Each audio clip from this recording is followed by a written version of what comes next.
মাথায় সবসময় টনটনে ব্যথা, এটা কি মাইগ্রেনের সমস্যা নাকি ব্রেন টিউমার?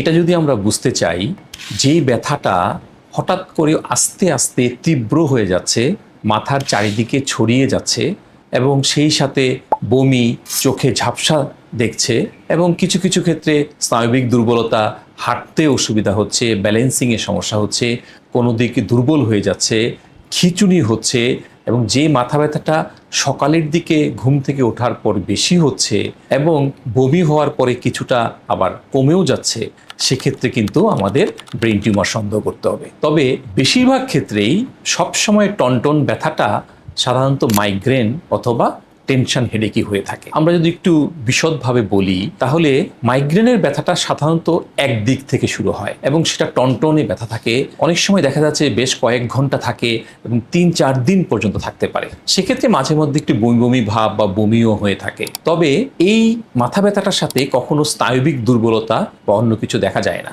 এবং অনেক ক্ষেত্রেই আমাদের রোগীরা বলে যে আমরা এই ব্যথা শুরু হওয়ার আগে বুঝতে পারি। অনেক সময় চোখের সামনে কিছু আলো বা একটা বাজে গন্ধ, এগুলো অনেকে ফিল করে, সেগুলোকে অরা ফেস বলি আমরা। এই মাথা ব্যথাগুলো একটু দেখা যাচ্ছে যাতে ঘুমের ঘাটতি ঘটে বা টেনশনে থাকে বা বেশি আলো বা অনেক বেশি শব্দ কোলাহলে বেড়ে যায়। দেখা যাচ্ছে যে এগুলোর ক্ষেত্রে অনেক সময় ফ্যামিলি হিস্ট্রি থাকে, পরিবারের কারোর যদি মাইগ্রেন থাকে তাহলে দেখা যাচ্ছে যে ফ্যামিলি মেম্বার অন্যদেরও মাইগ্রেন দেখা দেয়। আরেকটা ব্যথা যেটা বলি আমরা টেনশন হেডেক, সেটাও কিন্তু সাধারণত একদিকে না হলেও পুরো মাথায় হয় এবং এটাও নামই টেনশন, সুতরাং এটা অ্যাংজাইটি টেনশনের সাথে যুক্ত থাকে, এ পুরো মাথা জুড়ে হয় এবং এগুলো সাধারণত দেখা যাচ্ছে ভালো ঘুম হলে এই ব্যথাটা চলে যায়। তাহলে যে ব্যথাটা ঘুম হওয়ার পরও সকালের দিকে বেশি হচ্ছে, ব্যথার যে নেচারটা আছে সেটা হঠাৎ করে চেঞ্জ হয়ে যাচ্ছে এবং আরেকটা ক্ষেত্রে দেখা যাচ্ছে যে সাধারণত 40 বছরের পরে যদি নতুন করে মাথা ব্যথা শুরু হয়, খিঁচুনির লক্ষণ শুরু হয়, তাহলে কিন্তু আমাদেরকে অবশ্যই